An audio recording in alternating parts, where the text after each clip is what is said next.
Bienvenue dans Stéroïdes, le podcast qui fait l'exégèse des gros bras. Avec Stéphane Moïsakis et Julien Charpentier. Bienvenue dans ce nouvel épisode de Stéroïdes, le podcast. Je suis Stéphane Moïsakis et je suis avec mon ami Julien Charpentier ici présent. Salut Julien. Bonjour Stéphane, bonjour à tous. Pour parler de 48 heures de Walter Hill. 48 heures de Walter Hill, on peut dire le blueprint, en vrai, du buddy movie des années 80, quoi.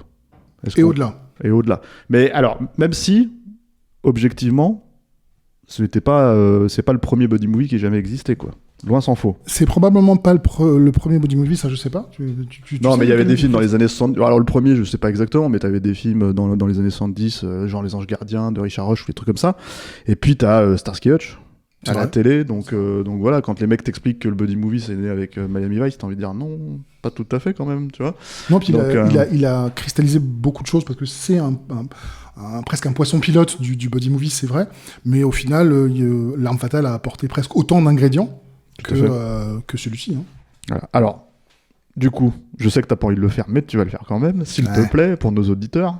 Est-ce que tu pourrais pitcher 48 heures ? De quoi ça parle, 48 heures ? Alors, 48 heures, comme on l'a dit, c'est un buddy movie, donc c'est l'histoire de Jack Cates, joué par Nick Nolte, qui, suite à l'évasion d'un membre d'un gang, essaie de retrouver le seul membre du gang qui est encore trouvable, qui est en prison, Reggie Hammond, joué par Eddie Murphy, et donc il décide de le faire sortir de prison pour, comme son nom l'indique fort bien, 48 heures, histoire de réussir à retrouver ce membre du gang et de l'arrêter. Voilà. Et au passage, en fait, l'intérêt pour le personnage d'Eddie Murphy, c'est de retrouver l'argent, en fait, d'un casse qu'ils ont tous commis ensemble à l'époque, et ça part en tout cas du butin, quoi. Ouais. C'est ça, $1 demi-million, ce qui a été beaucoup en 82, et aujourd'hui, c'est pas suffisant pour s'acheter un appartement à Paris. Voilà, mais... de 2 pièces. Exactement. Mais alors, le truc, c'est que c'est surtout, en fait, c'est pour dire qu'il y a une vraie corrélation entre les deux personnages, c'est-à-dire qu'à un moment donné, ils sont obligés de s'entraider. Ouais. Et comme dans tous les buddy movies, au début, ils se détestent, ensuite, ils deviennent un peu potes, et à la fin, voilà. À la fin, ils sont clairement potes, mais pour le coup, sur celui-là, c'est vraiment à la fin, parce qu'en fait, ils passent vraiment la plupart du film à se pas mettre vraiment des dans la gueule, quoi, et s'envoyer des grilles, quoi. Alors, c'est un projet... Alors déjà, il y a quand même pas mal de beau monde là-dedans. Déjà, t'as parlé de Walter Hill en tant que réalisateur, mais il y a aussi, donc... parmi les scénaristes, on va en parler un peu après, il y a Roger Spottiswoode à la base, qui est, j'ai bien compris, à l'origine du projet. Il y a... c'est une prod Paramount de Lawrence Gordon et Joel Silver. Donc, c'est presque un film de première fois d'ailleurs, parce que alors c'est pas la première prod de Joel Silver, mais c'est l'un des premiers films qu'il a produit comme un grand, on va dire. Voilà.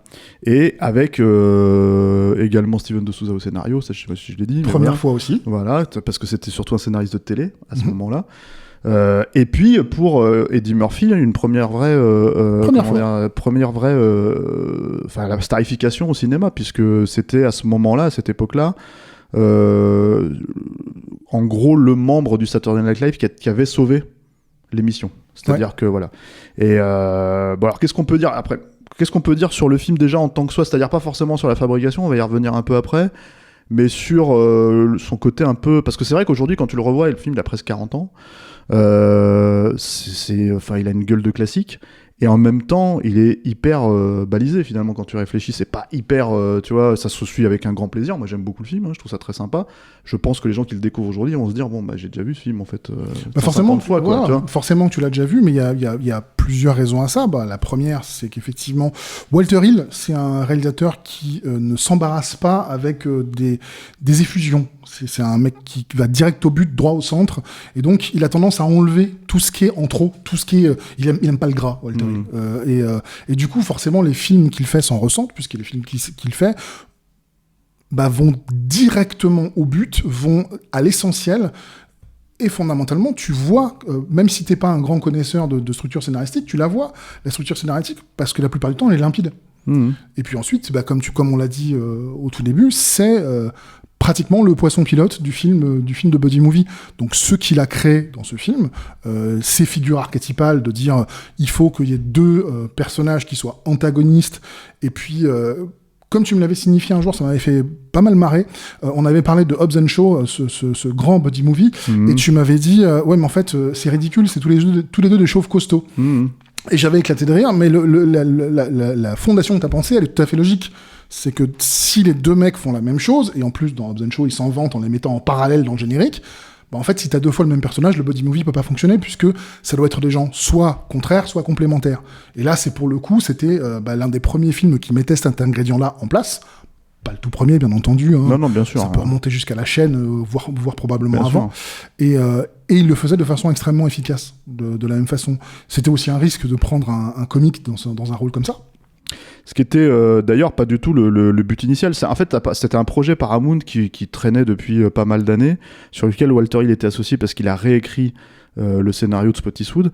Alors, moi j'ai interviewé Steven de Souza plusieurs fois et on a parlé de ce 48 heures et apparemment, selon lui, alors moi je ne l'ai entendu que chez lui, ça, hein, comme anecdote, c'est un scénar qui est tellement vieux.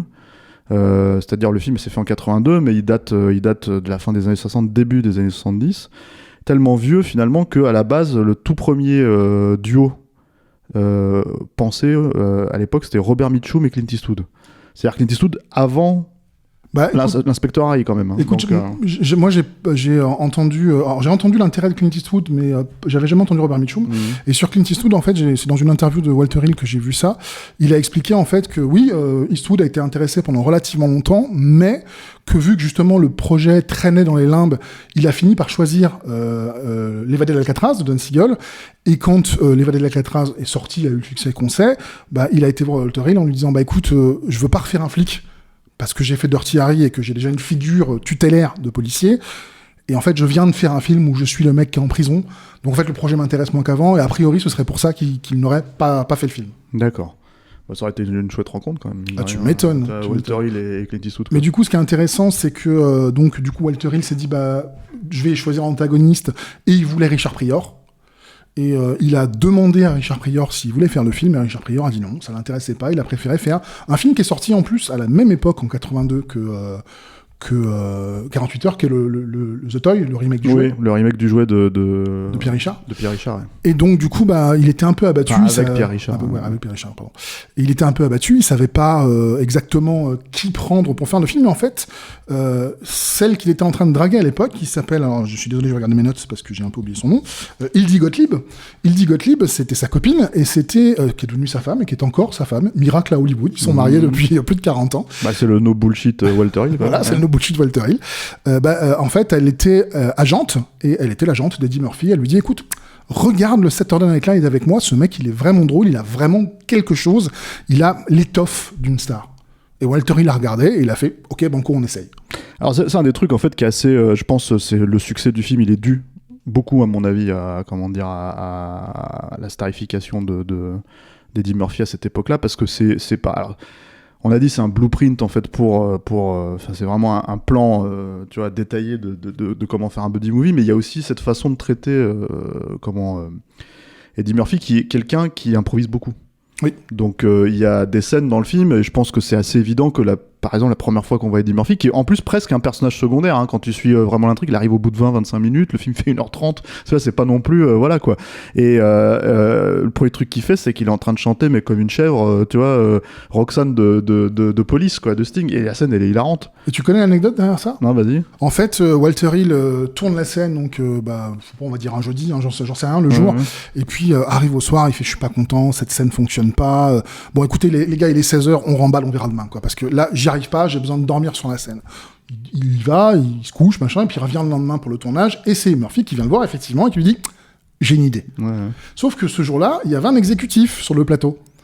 Et il tourne la scène, et c'est là qu'on voit à quel point le cinéma des années 70, 80, 90 mettait en avant les réalisateurs, pas les exécutifs.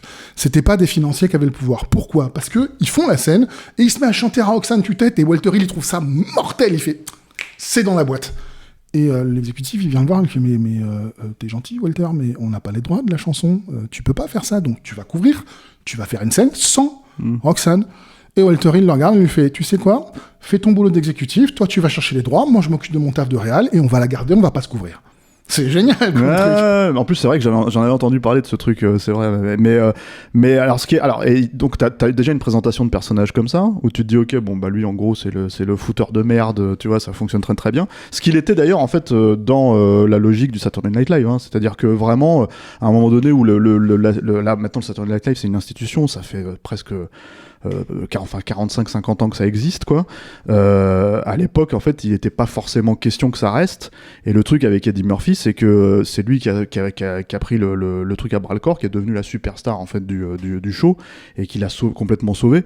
En justement en fait en détournant complètement l'humour du truc. Il y a des sketchs maintenant, je sais pas si les gens qui suivent le Saturday Night Live c'est connu en fait en France comme une institution, mais c'est pas forcément, on connaît les films qui sortent du Saturday Night Live, on connaît les stars qui sortent du Saturday Night Live éventuellement, on connaît pas forcément les sketchs, tu vois.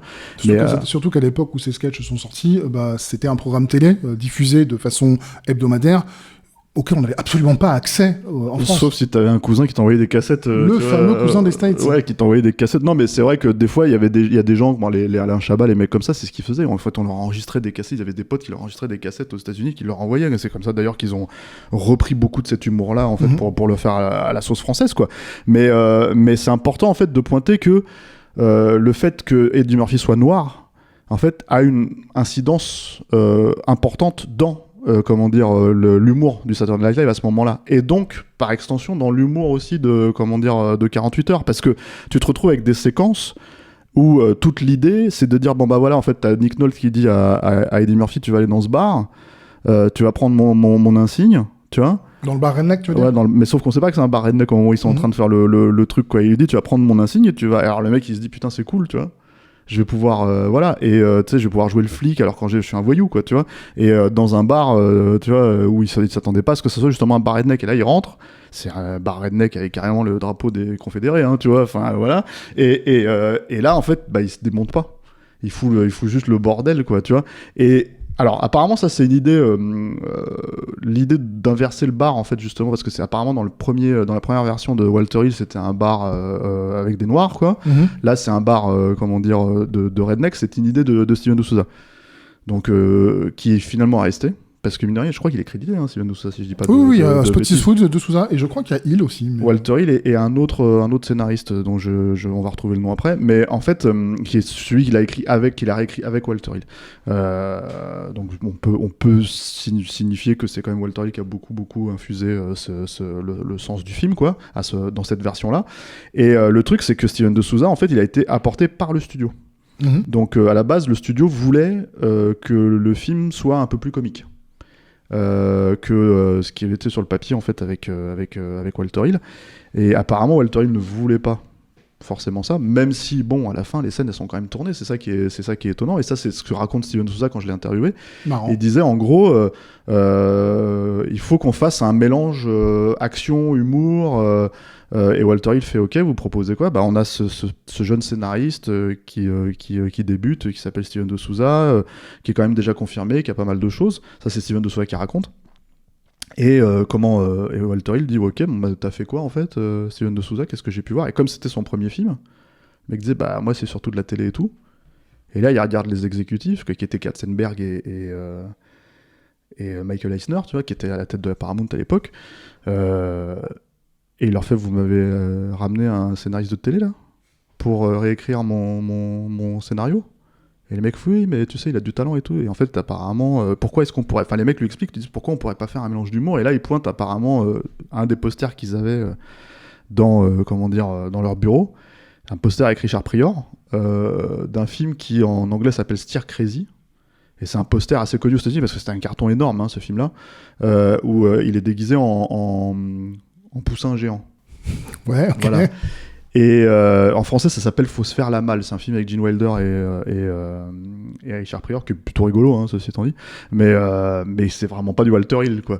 Et en gros, ce qui s'est passé à ce moment-là, c'est quand ils ont pointé du doigt, comme par exemple comme Stir Crazy, on pourrait faire un mélange d'humour avec comme d'humour à la Stir Crazy. Ils pointent ça du doigt.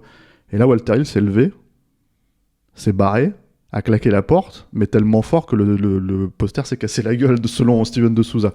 C'est marrant parce que Hill, dans une interview, dit qu'il voulait Richard Pryor, et Steven de Souza dit que dans une interview qu'en fait, quand il a vu le poster avec donc, un acteur comique, ça l'a foutu en rogne. Donc, va savoir lequel a des bons souvenirs là-dedans, ou si c'est juste une évolution de la pensée où en fait il a dormi dessus et il s'est dit bon en fait c'est pas si mal d'avoir un comique. Ouais, et puis je pense que de toute façon quand tu prends quelqu'un comme Eddie Murphy, c'est pas possible et surtout à ce moment-là en fait c'était pas possible de faire. D'ailleurs, enfin je veux dire il faut regarder les choses un petit peu en face. Nick Nolte c'est le bourru. C'est le personnage, tu vois, c'est l'alcoolo un peu de mec qui se lève et qui déjà d'entrée de jeu se met du whisky dans le... Oui, il se lave les dents au whisky. Ouais, voilà, c'est ça, du whisky dans le café, quoi. Et Eddie Murphy, c'est le ressort comique. Il est traité comme ça. Et d'ailleurs, dans leur baston, en fait, parce qu'il y a une baston forcément canonique, hein, comme d'hab dans un buddy movie entre les deux personnages, c'est littéralement pas Eddie Murphy qui se bat, et ça se voit en fait quand tu revois le film. C'est Tony Brubaker, là, le cascadeur, le chef cascadeur qui le remplace, et ça se voit physiquement en fait. Tu reconnais tout de suite que c'est pas Eddie Murphy qui, à l'époque, avait 22 ans, était gaulé comme une, il était tout fluet quoi, comme une allumette, et qui il pétait le charisme, ça c'est sûr, tu vois. Mais c'était pas le Eddie Murphy qu'on va connaître un petit peu plus tard, qui pouvait éventuellement un peu plus passer pour un héros d'action quoi. Donc là, je pense que toutes ces réserves en fait de la part de Walter Hill, elles pouvaient être légitimes jusqu'au moment donné où d'un seul coup tu te retrouves sur le plateau et le Eddie Murphy se retrouve à aussi improviser pas mal, parce que mine de rien la scène du bar de Redneck, en fait ce qui est vachement intéressant avec cette scène aussi, c'est que et mine de rien, je pense que c'était assez nouveau dans les années 80 à ce moment-là, de traiter, parce qu'il se fait quand même traiter de nègre pendant tout le film, Eddie Murphy, il faut le dire quand même, et t'as quand même une scène à la fin, et je pense que les gens qui ont écrit la scène l'ont écrit d'une certaine manière, et Eddie Murphy l'a dit non, on va la jouer d'une autre manière, tu vois.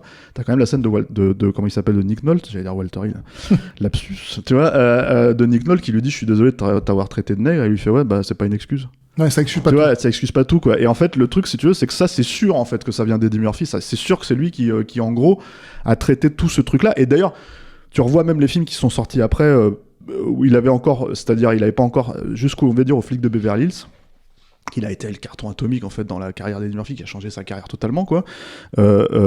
Ces trucs là étaient non seulement traités mais assimilé avec une certaine fierté quoi, c'est-à-dire genre non tu me parles pas comme ça, tu me traites pas comme ça, que ce soit dans Un fauteuil pour deux, que ce soit dans 48 heures, que ce soit même dans Le flic de Beverly Hills. Donc du coup faut même en fait tu vois, en regardant, même si c'était déjà dans les comédies de Richard Pryor ou ce genre de choses en fait c'était traité, il y avait d'autres films qui traitaient de ces sujets-là, le mettre dans un gros film mainstream d'action pur et dur si tu veux, où c'est quand même l'endroit où le public c'est un public de redneck aussi, faut être honnête, tu vois, aux États-Unis quoi, c'était assez nouveau à ce moment-là quoi. Et mine de rien du coup ça traite cet aspect de différence en fait si tu veux, culturel, racial si tu veux, sans jamais vraiment détourner le regard sur cette problématique là. Et ça c'est un trope de buddy movie aussi qui a été mais juste tu vois saigné quoi. Et puis on sent dans cette scène dont tu parlais dans le bar Redneck, il y a, enfin je suis quasiment sûr qu'il y a une écriture de Steven de Souza, Spotify, etc. Mais il y a ce sens dont on a déjà parlé de l'improvisation d'Eddie Murphy qui ressort, parce que il fait un show à ce moment-là. Et en plus, vu que ce qui est super, c'est qu'il fait un show, mais sans que ça ne dénature la scène. C'est-à-dire que ça aurait très bien pu faire, attention, parenthèse, enfin, double point, ouvrez les guillemets, le stand-up de Eddie Murphy au sein du film, et c'est pas du tout ce que ça rend. Ce que ça rend, c'est vu qu'il l'a provoqué avant, et que Murphy veut prouver qu'il est capable de s'en sortir quelles que soient les circonstances, puisqu'il lui dit tu penses que tu sais ce que c'est que le baratin, je vais te montrer du baratin de première classe. On voit l'impro de Eddie Murphy, mais ça sert le personnage de Reggie Hammond. Et ça, je trouve que c'est un super moment de cinoche, en fait.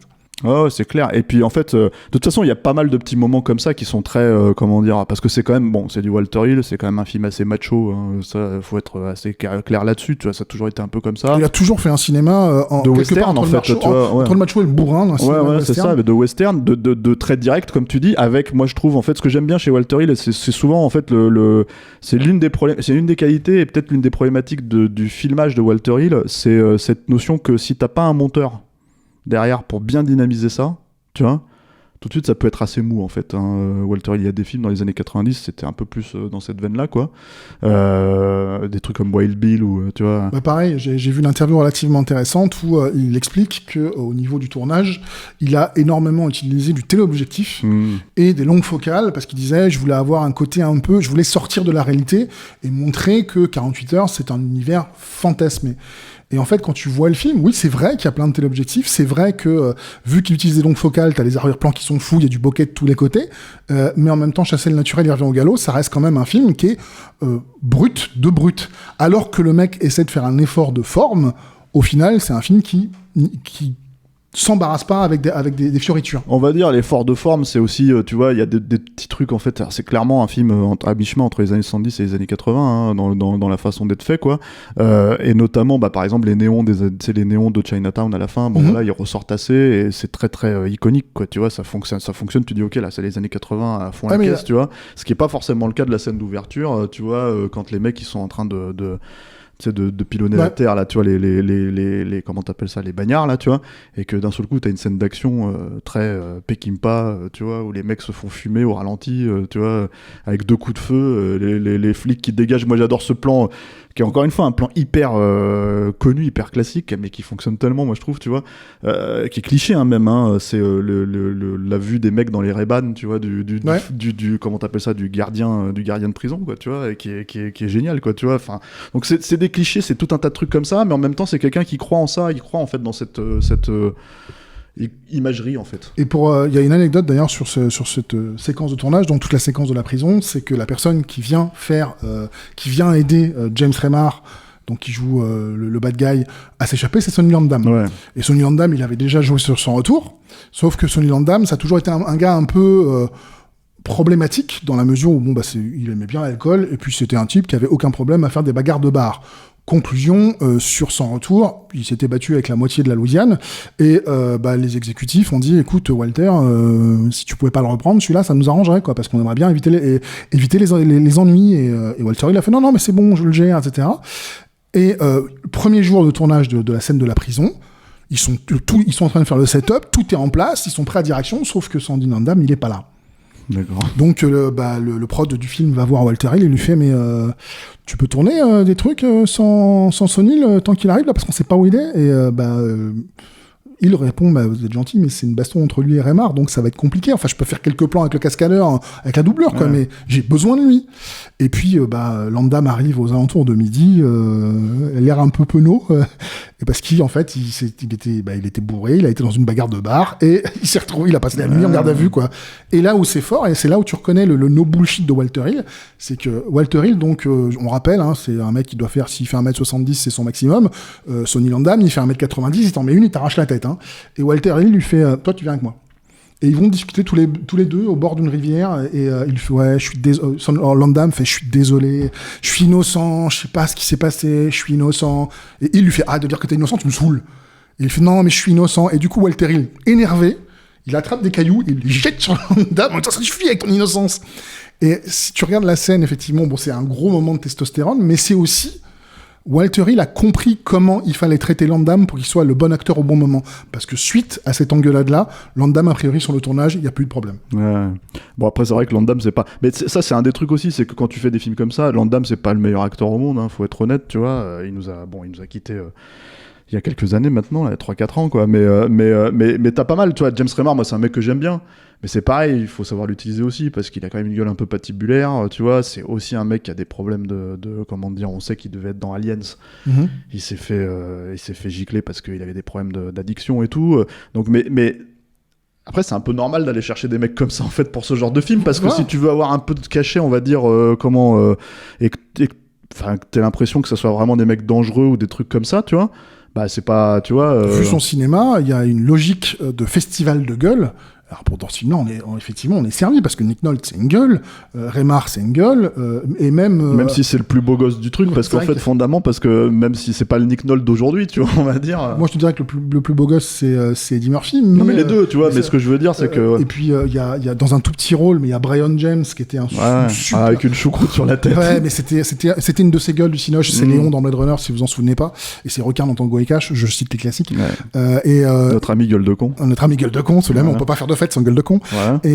Et c'est un festival de gueule qui est absolument phénoménal, et ça aide aussi à donner le cachet au film. Et j'avais complètement oublié, parce qu'il nous a quitté cette année, Frank McRae. Oui. En fait, dans le rôle comment dire, dans le rôle du mec de la station, du capitaine de la Station Hero. C'est de là que ça vient. Et le mec, il reprend son rôle, et j'avais complètement oublié que c'était ça dans 48 heures aussi. Mais ça, bon, même si c'est qu'une scène en vrai, une scène et demie, quoi. Une scène et demie. Mais d'ailleurs, ça me permet de ce que tu viens de dire à propos de Frank McRae, de signaler un truc que je trouve très intéressant, parce que je trouve que c'est constitutif du style de Walter Hill. C'est que la séquence, justement, où Nick Nolte, donc suite à la séquence de l'hôtel, où il perd son flingue, enfin, il donne son flingue à James Remar pour essayer de sauver son coéquipier qui se fait quand même buter, il y a toute une scène dans le commissariat. Et toute cette scène dans le commissariat, en fait, c'est un plan séquence de 3 minutes 30. Et c'est là que moi, je trouve qu'on retrouve le style de Walter Hill le plus pur. C'est-à-dire que quand il fait un plan, quand Brian De Palma fait un plan séquence, c'est opératique, c'est beau, t'en prends plein la gueule. Lui, quand il fait un plan séquence, je crois que c'est que un panneau, la caméra tourne sur elle-même, sur un axe, donc elle ne bouge pas. Et c'est des gens qui bougent dans le cadre, ça dure 3 minutes, et il y a un nombre d'informations qui est colossal. Mine de rien, vu que les gens se bousculent, passent les uns devant les autres, vont voir des panneaux, remplissent leurs armes, manquent de se battre, en fait, c'est un plan séquence qui est ultra conçu, et quand tu le regardes, il coule tout seul. C'est-à-dire qu'en fait, quand j'ai revu le film là récemment, c'est à peu près à la moitié de cette séquence où je me suis dit, mais attends, mais c'est qu'un seul plan, ça, en fait. Et je suis revenu et j'ai remis au début, je me suis dit, mais ouais, c'est un plan séquence. Et le truc, il est... Mais bon, enfin, moi, j'adore ce plan séquence, je le trouve mortel. Ouais, mais c'est vrai que, en fait, en général, bon, après l'idée des plans séquences, c'est effectivement, en fait, nous, on retient ceux qui montent, comme dans À toute épreuve, comme dans, effectivement, t'as cité Brian De Palma, Snake Eyes ou évidemment L'Impasse, ce genre de choses, quoi. Mais c'est vrai que, en fait, ça représente le côté no bullshit, encore une fois, parce qu'on va pas arrêter de dire ça, on va l'appeler Walter no bullshit. Walter no bullshit Hill, tu vois. Donc voilà, quoi. Mais il y a aussi, alors, il y a comment dire, moi, il y a un truc en fait qui me surprend en fait aujourd'hui, et c'est peut-être, il faut le préciser, c'est l'absence. Enfin, ce qui me surprend. En fait, c'est un film qui devait probablement être très sophistiqué à l'époque où il est sorti, d'où son carton, etc. Mais en fait, il est littéralement pas sophistiqué pour dessous. En fait, quand tu regardes le truc aujourd'hui, c'est-à-dire que vraiment, ça pourrait presque être une série télé aussi. Enfin, si tu veux, un truc de série télé, il y a finalement pas tant d'action que ça. Non. Il y en a, tu vois, mais c'est pas non plus, voilà. C'est tendu, en fait, malgré tout, en termes de suspense et en termes d'imagerie. Comment t'appelles ça, enfin, le scénar, il est pas plus... Enfin, tu vois, il est resserré, quoi. Il y a de l'humour là où il en faut. Et c'était un peu aussi la logique, voilà. Et finalement, en fait, tout ça... c'est tellement été rebattu que c'en est presque étonnant de se dire en fait que ça a été justement quelque chose qui a été aussi influent, parce que tu t'en rends pas forcément compte aujourd'hui, quoi. Et là où c'est très intéressant, c'est vrai, comme tu dis, nous on le sait, je veux dire, mais c'est quelqu'un qui le découvrirait aujourd'hui, je suis sûr qu'il se dirait pas forcément que c'est aussi un classique, ça, voilà, que ça a été une énorme influence. Ce qu'il faut savoir aussi, ce qui vaut peut-être le coup d'être rappelé, c'est que on l'a dit au tout début du podcast, le film a traîné en longueur pas sur sa pré-prod, mais sur son développement, qui a été très très long. Mais par contre, une fois que le projet a été lancé, ça a été une prod éclair. C'est-à-dire que Walter Hill a été appelé au printemps, donc au mois de mars, je crois, ou avril, enfin bref, au printemps 82. 82, hein, je rappelle, le film est sorti en 82. Et ils lui ont dit, t'es toujours intéressé, parce que entre l'affaire de Richard Pryor, de Clint Eastwood, etc., il y a un moment où il est parti faire autre chose, quoi. Et il a dit, ouais, pourquoi pas. Et donc, entre ce premier coup de fil, je suis intéressé, et la sortie, qui a été en décembre, donc il s'est déroulé 7 mois, quoi. Ce qui prouve bien que le film a été non seulement fait dans une certaine urgence, d'où le fait aussi qu'il a ce côté brut de décoffrage et simple dont tu parlais. Puis il y a un autre truc aussi, c'est que pour Paramount, c'était pas leur plus gros film de l'été de l'hiver 82. Leur plus gros film, c'était Y a-t-il encore un pilote dans l'avion? Celui-là, c'était le Joker. Et d'ailleurs, un truc phénoménal, c'est qu'aujourd'hui, quand tu vas voir un gros film d'action aujourd'hui, ce que tu vas voir, c'est le gros film du studio. Et pour les gens qui n'aiment pas les films d'action, il y a ce qu'on appelle la contre-programmation. Donc c'est un drame arménien ou un film, en tout cas, qui n'est pas un film d'action. Ce qui est intéressant, c'est qu'à l'hiver 82, à l'affiche, en plus de Airplane, qui était la comédie, il y avait Le Verdict, il y avait Gandhi, et il y avait Le Choix de Sophie. Donc en fait, 48 heures était la contre-programmation de tous ces drames pour les gens qui voulaient avoir leur dose d'action. Mais parce que surtout en fait aux États-Unis et à cette époque-là, aujourd'hui c'est moins le cas parce qu'il y a un blockbuster toutes les 10 minutes, mais en fait à cette époque-là, l'idée en gros c'était qu'on sortait les films à Oscar à la fin de l'année Et les films d'été, tu vois, enfin les films d'action ou les films, les films d'horreur, les machins, etc. L'été 82, hein, c'était The Thing, c'était E.T., c'était Conan le Barbare, c'était tous ces films-là, quoi. Mais alors moi j'ai une anecdote, peut-être pour terminer aussi sur on va dire la brouille entre Steven de Souza et Walter Hill qui n'ont jamais rebossé ensemble. Les deux en fait étaient considérés par le studio comme des employés du studio. Ouais. Donc en gros, Steven de Souza, quand il a vu comment ça s'est passé avec Walter Hill, il a dit mais vous êtes sûr que vous voulez que je bosse avec lui ? Enfin, il veut pas de moi ce mec, tu vois. Et comme il était encore assez naïf à cette époque-là, les mecs lui ont dit non, écoute, c'est un employé, t'es un employé, tout ce qu'on vient de discuter, tu vas le faire pour le studio. Tu vas prendre tes pages. À l'époque, c'était pas informatisé, hein, tu vois. Et quand tu les envoies, si tu veux, comment t'appelles ça, à les faire imprimer pour les envoyer à l'équipe, tu vois. Bah en gros, c'est tes pages qui seront voilà. Sauf que à chaque page, à chaque nouvelle page qui arrivait, les gens recevaient finalement les pages du scénar d'origine. C'est celui de Walter Hill. Et à un moment donné, le studio s'inquiète et dit mais tu aurais écrit en fait ou et Steven de Souza il fait bah je sais pas, je comprends pas, voilà mes pages en fait. Il leur montre les pages qu'il avait et ils se sont rendus compte que Walter Hill interceptait en gros les pages de Steven de Souza pour ne pas avoir à les tourner. Si tu veux, parce qu'effectivement, comme tu dis, ça se faisait très très vite au bout d'un moment et il en voulait pas. Finalement, il reste quelques idées, tu vois, notamment. Alors, il y a le bar, enfin, en tout cas, Steven de Souza dit que le bar de Redneck, c'est une idée à lui, en fait. À la base, c'était vraiment un bar avec des noirs. Enfin, un bar. Qui est toujours là dans le film d'ailleurs, puisque t'as un bar un peu plus funk vers la fin du film. C'est ça, voilà. Mais c'était la même idée, quoi. Et t'as aussi apparemment l'endroit où était planquée la thune. C'était dans un, comment t'appelles ça, dans une box, quoi, en fait. Et Steven Souza, il fait, mais ça, c'est un truc des années 30. Enfin, c'est bon, c'est un truc de film noir en fait, tu vois. Donc on va le mettre dans une belle bagnole, tu vois. On va le mettre dans une bagnole et ça va être tout ce truc. Et en fait, il y a tout. Du coup, il a écrit toutes les scènes qui vont autour de la bagnole qu'il faut récupérer, etc., quoi. Et ça, apparemment, c'est les deux gros apports de Steven de Souza en fait dans ce scénar-là. Apparemment, entre autres choses, quelques idées de scènes d'action et des choses comme ça, quoi. Mais voilà, avec d'ailleurs notamment, alors ça, je pense que c'est du Walter Hill parce qu'il leur utilise carrément en fait une poursuite entre bagnole et bus, qui est littéralement en version plus dans la version musclée, la version Schwarzeneggerienne, quoi. Voilà, c'est ça, de double détente, quoi, de Red Kit, qui sera fait 6 ans après, quoi. Qui est aussi un autre buddy movie avec Arnold et James Bellucci, quoi. Mais voilà, enfin, donc il y a cette espèce d'animosité entre les Walter Hill et Steven de Souza qui finalement est quand même un petit peu dans le film parce que, enfin, selon la guilde des scénaristes, tu peux pas en fait créditer quelqu'un comme Steven de Souza s'il a pas écrit une grosse partie du film, quoi. Donc voilà, quoi. Donc là, comme il est quand même crédité. Il y a l'idée qu'il a quand même retravaillé pas mal et que finalement Walter Hill s'est quand même plié à ce que le studio voulait, quoi. Est-ce qu'on parle très vite de la suite ? Bah on peut. Mais très vite parce que si on fait peut-être un épisode un jour dessus, même si moi je trouve personnellement que ça n'a pas grand intérêt, je ne l'ai jamais revu, je l'ai vu qu'une fois en salle à l'époque. Moi je l'ai vu, j'ai le Blu-ray qui est ressorti il y a pas longtemps avec un J'ai toujours été remaster. déçu que ça soit exactement la même chose en fait. À chaque fois je me disais c'est quand même. C'est un film qui a effectivement connu une genèse a priori aussi compliquée que 48 heures si c'est pas plus, puisque l'anecdote la plus connue c'est que le film faisait 2h15 et le film qui est sorti en salle. En fait moi j'ai connu ça que 2 fois dans l'histoire du cinéma.